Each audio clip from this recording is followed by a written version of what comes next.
Halloween 5 is a movie that raises more questions than answers, but it answers at least one thing I was wondering about, but probably nobody else cared about in Halloween 4. Number 5 would be The Revenge of Michael Myers, and the opening is a continuation of the ending of 4, where Michael is shot repeatedly and falls into a hole. Here we see what happened next, which may be a little nod to how Halloween 2 handled its intro and wouldn't be the only one. Michael escapes through this tunnel to make it to a river, which he floats downstream to escape. I'm reminded of this line from Reverend Jackson Sayer, who gives Dr. Loomis a lift early on in Halloween 4. Many of his lines fit in with the theme of fate seen in that movie, which you can hear all about in the previous episode of Things You Missed. But there are a couple that just seem like weird lines, like this one. I saw it on your face back there in the dust.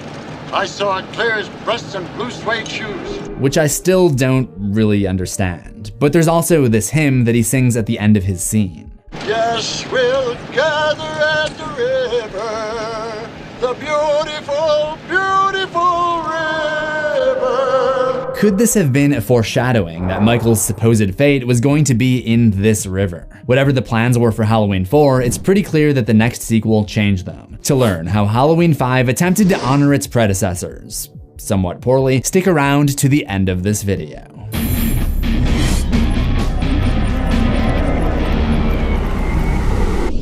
Halloween 5 would, as always, not bring back the previous movie's director, in this case Dwight Little, who seemingly just wanted to quit while he was ahead. To pronounce the new director's name, I give you Halloween expert and Frenchman Jimmy Champagne. Dominique Othénin-Girard is the correct pronunciation, and despite the fact that my last name is Champagne, I'm not actually from France. I did a video on Halloween 5 a few years ago, and I had to learn exactly how to say that name. When I saw Halloween 4 for the first time, and specifically how it ended, it really affected me because I was the same age as Jamie, and I really wanted her to win. But over the years, and after seeing Halloween 5 and where the story went from there, I think it actually could have been kind of cool to see Jamie take up the knife and mask. If you think about it though, it's absolutely insane that this ending was greenlit in the first place, because the only reason Halloween 4 exists is because people were so mad that Michael Myers was killed off in Halloween 2 and then not featured in Halloween 3. The point I'm trying to make is that as the Halloween franchise went on, there was a clear divide between the producers, the filmmakers, and the fans, and this movie suffers the most out of any of them for it. To try to change things up a little bit,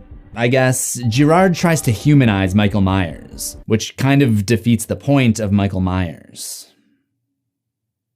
Calling the mask in Halloween 5 a mess would be the understatement of the year, but it's actually pretty interesting that it was sculpted by Greg Nicotero of The Walking Dead and Creepshow fame. I've always struggled to understand why instead of using the mask from Halloween 4 in this movie, because that movie's ending bleeds directly into this movie's, they just sculpted a new one after Greg Nicotero's head, which is why it has a teardrop shape and looks completely different than any other mask in the franchise. I don't really know what his motivation was for making a character so well known and well stated to be inhuman seem more humanized. It sounds like he just has this weird crush on the shape. Such a vulnerable little girl against a massive, amazing, strong man who nothing stops.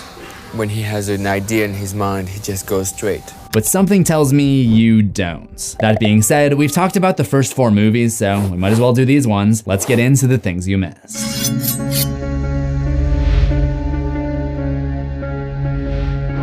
I'll actually admit that the opening title sequence to Halloween 5 is a little bit creative. In 1 and 2, we see a pumpkin over a black screen with the credits. In 3, we see the credits play over this digital display of a pumpkin to fit the sci-fi horror genre of that movie. And in 4, we just see more of a pumpkin patch and some other stuff. So 5 kind of reinvents that concept by cutting in quick splices of a pumpkin being massacred by a knife, some of which are shot from inside the pumpkin. This would be the movie where we really go inside Michael Myers, for better or for worse. I'm gonna go with better. No, worse. It's definitely worse. As I mentioned, Michael escapes his hunters by letting the river carry him downstream, where he meets a hobo and his pet bird, Tippy. There's nothing out there, Tippy. In our Halloween 1 video, we talked about how characters like Loomis, Marion, and Lee were all named after characters from Alfred Hitchcock's classic horror film, Psycho. For this reason, I think Tippy may be named after the actress that debuted in Alfred Hitchcock's The Birds, Tippi Hedren. Anyway, a year has gone by and Jamie is still regularly having nightmares about her uncle, and she's also gone mute as part of the trauma she experienced last Halloween. This is a very heavy-handed sign that she's connected to Michael and that her visions are actually her seeing through the shape's eyes. But looking back, this is also definitely part of the director's attempt to humanize Michael Myers, which was like his main goal going into this movie. I don't know if you guys knew that. I mean, if I was making the middle movie in a trilogy 5 movies into a franchise, that's about when I would switch things up and completely change the motivations of the main villain. In the last movie, Jamie is one of the survivors. She's who we empathize with. She's who we're rooting for through the entire thing. Michael Myers doesn't talk. Now she doesn't talk. It's how we relate to him a little bit better. I don't really think it makes a lot of sense.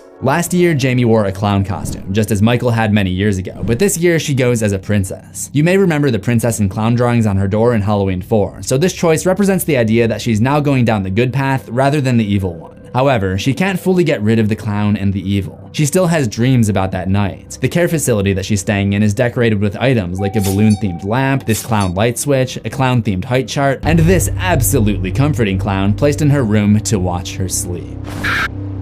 We also see a clown doll at her home, even though she never goes there in this movie. You would think maybe the people taking care of her would put all of this clown stuff away to avoid bringing back those bad memories, but it seems they've just opted for the get over it sooner rather than later approach. The other survivor is Rachel, her adoptive sister. She gets home to get ready for a Halloween party. I'm coming! Why does she yell, "I'm coming," as she's running to the phone? Like she does realize the caller can't hear her until after she picks up the receiver, right? Can someone give me one good reason why they decided to do Rachel so dirty? She was one of the best characters. Loomis warns her to get out of the house, and then she's just out of breath upon reaching the edge of her own property. Time to hit the cardio, Rachel. At this point, the cops show up, accompanied by circus music for some reason. And no, we didn't add that. That's just the music that's in the movie.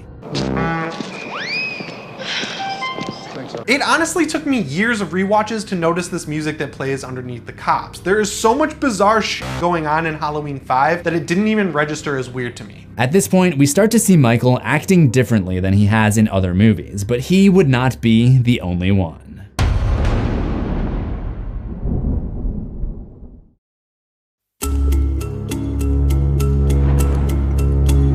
In the original Halloween movies, Michael Myers is shown to be this unstoppable force. He stalks and comes after his victims slowly, and he shows no mercy. In this one, there are multiple points where he doesn't kill a victim even though he has a clear chance to. And I've thought about this a lot over the years, and the only explanation I can come up with is that this is yet another shallow attempt to humanize Michael Myers. For example, he sees Rachel in the house, he puts his hand on the clothing rack here, and instead of doing anything about it, he just walks out of the room right after. What happened there? Did he leave his Viagra in the car? Something similar happens as he watches Sammy and Tina outside the hospital later that day, but doesn't make his move. Then later on, once the killing has begun, he finds himself behind the wheel of a large automobile. We all know that Michael Myers walks slow because that's part of his character. It's been established from the beginning, but is there any reason he has to drive slow as well? The only logical explanation is that he's taking time to enjoy stalking his victims. The corpse shrine he builds in the attic of the Myers house, which by the way is completely different than the one we've seen in the other movies, suggests that there's an art to the way that Michael Myers does his killing. That, along with when he stops his rampage to listen to Loomis tell him how he might be able to cure his rage, and then again when Jamie calls him uncle, are clear signs that maybe he does have a human side after all. And that's when they take it too far by making this badass slasher start crying. Michael is not the only one to undergo a change in behavior in this movie. If he's becoming more human, I think maybe Dr. Loomis is becoming less human. Billy is a fellow patient at Jimmy's clinic, and I think they bond over their speech issues. He has a stutter, and she's unable to speak at all anymore. When little Billy comes in to check on Jamie and see if she's okay, Loomis just ushers him out and slams the door on him. The way that he talks to Jamie is perhaps the scariest part of this movie. What about your stepmother, Jamie? What? Then he also tells Jamie that Michael dug up the corpse of a 9-year-old girl, which we never see happen, so did he just make that up to scare her? And in the finale, without telling her the plan or anything, he just offers her up to Michael. You want her! Here she is!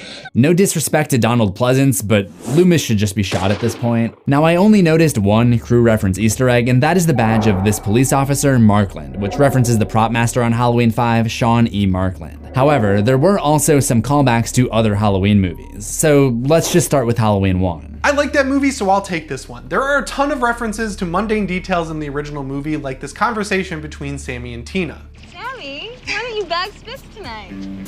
Couldn't do that. Oh, sure you could. Oh, no, I can't. Which is essentially the same conversation that Annie and Lori have in the car. Sure you could. All you have to do is go up to somebody and say, you want to go to the dance? You could do that, I couldn't. The way that Michael slams on the brakes when Tina asks him to stop at the gas station is eerily reminiscent of exactly what he does in Halloween 1. The way that Jamie sees Michael standing outside her window is also exactly how Laurie sees him outside her window in Halloween 1. And then of course there's a scene where Jamie is chased through clotheslines which have large sheets hanging on them. That's something we talked about in the videos for Halloween 1 and 2, and it's actually great to see that this movie is going back to basics by making most of the victims teenagers who want to get laid. You guys want to come skinny dipping? Are you serious, Tina? This is the same chick who just got done complaining that it was too cold standing outside the car for 2 seconds. Now she wants to go skinny dipping in Illinois in October. There are also a couple of similarities to Halloween 2 and Halloween 4 in this one, like the false scare involving someone dressed up as Michael Myers. We've also seen several examples of the opposite, where Michael is disguised as one of the regular human characters. This time it's another guy who happens to be named Michael. Michael, open the door. The movie also brings back the Halloween 4 concept of Jamie riding on someone's back to escape out a window, and continues the tradition from Halloween 1 and 4 of taking out a dog very early on. When we see the shrine of all of his victims in the attic and Jamie sees the dog, it still barks somehow. Also, half the jump scares in this movie are from animals.